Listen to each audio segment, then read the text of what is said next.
I'm Grant Casely, the controller of Lovat Tunnel Equipment. We're in our shop to demonstrate the M-104 tunnel boring machine, which has been made for L. Johnson Construction. I'd like to introduce Frank Cosgrove, our production manager, and Frank DeCorte, our hydraulic technician who's in charge of this machine. Frank DeCorte will take the controls and put the machine through its paces for us. And Frank Cosgrove will tell us what it's all about.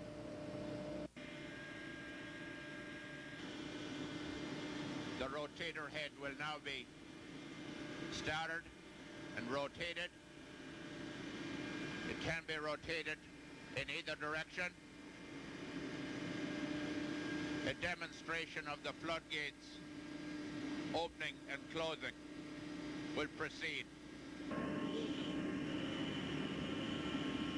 The machine is rotating at approximately 4 RPM. This rotation can be increased according to the ground condition.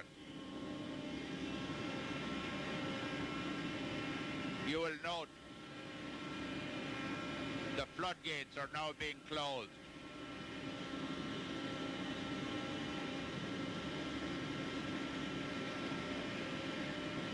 Which seals off the front of the machine.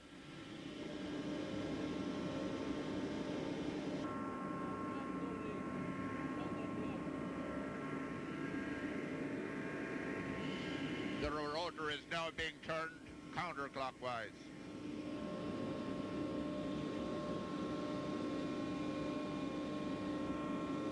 The floodgates are being closed, and this is a good opportunity to see the complete seal which is accomplished when those gates are closed.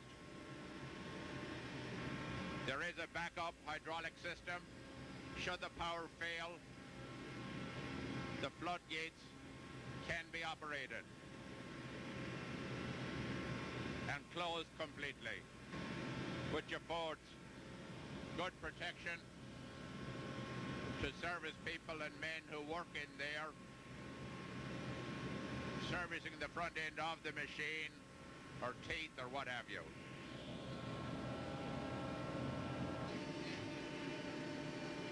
The augers are now in operation.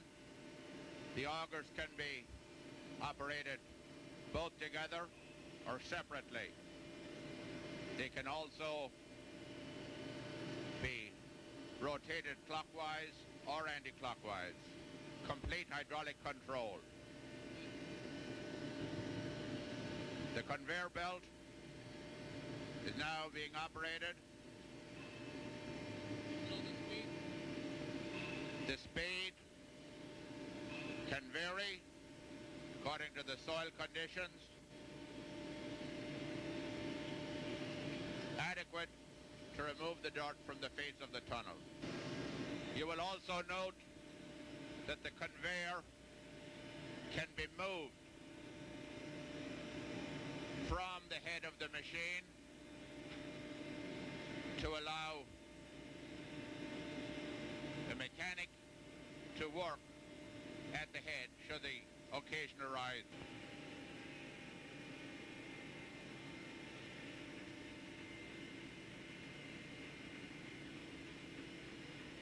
The probe is powered by a hydraulic motor. A gas meter is installed on the machine to measure the gas content. You will note the position of the combustible gas meter. The electrical components are all enclosed in explosion-proof panels or boxes. The operator will now demonstrate the articulation of the head of the machine. The rotor head is now being articulated to the right. This can be moved as much as 5 inches.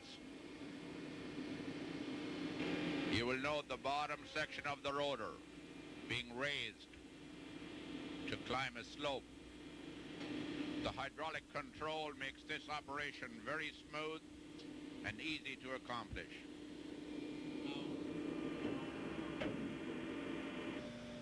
stabilizer pad is now extended. It's hydraulically controlled by a cylinder and moves freely in or out.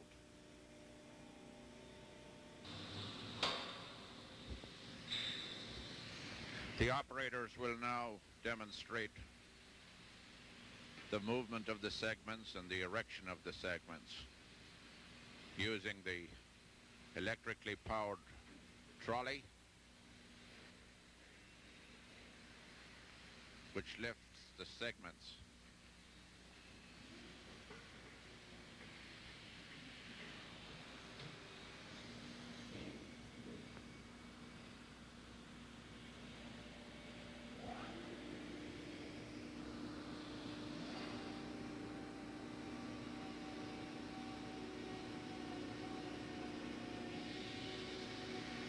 The segment erector is now put into operation.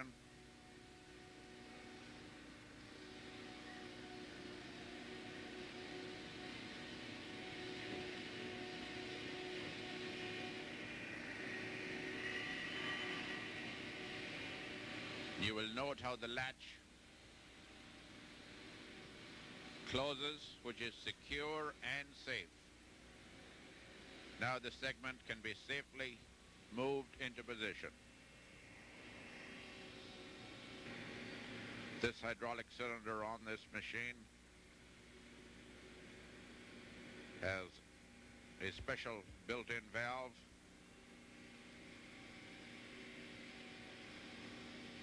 which controls the movement of the hydraulic cylinder. Should there be a failure with the hydraulic hose or a pipe, the cylinder cannot be moved without pressure. The operator will now energize the 8 hydraulic cylinder jacks, which give the machine propulsion power by pushing the pushing rig against the concrete segments which have already been in place. Pushing ring is again being withdrawn from the segments, which normally leaves room for another section of concrete segments to be built between the pushing ring and the segments already in place. The machine can handle 75 feet of conveyor. On this particular machine, the belting is 24 inch.